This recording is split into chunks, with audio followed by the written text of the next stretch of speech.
Тулааны спорт бол ерөөсөн хамгийн давуу талтай хичээл спорт.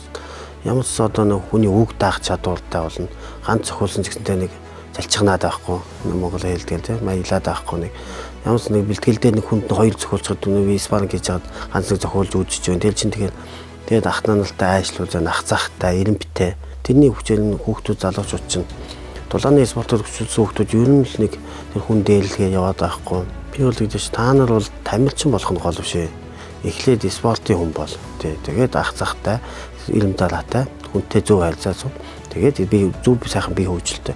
Тийм үү энэ хүн гэдэг чинь спортлогдоо тийм. Одооны хүүхдүүд чинь биеийн тамир ордог ч үгүй 10 жилийн хүүхдүүд хэлж байна надад. Баруун зүүн аваад мэдэхгүй. Хүүхдээ урд цогж гүөх. Ятан зөв хүн сайхан гүөхд гүйчдэг тийм баруун зүүн эргэждэг. Жиний сайхан ил улцууд болох нь хамгийн түрүүнд би залуучуудыг сайхан би тулааны спортоор хичээлэхэд хамгийн их л сайхан ил хүн бол тийм. Сайхан спортын зүгээр тийм. Тэгээ хүний үг даадаг сэтгэлтэй тийм л байгаасаа гэж боддоо шүү.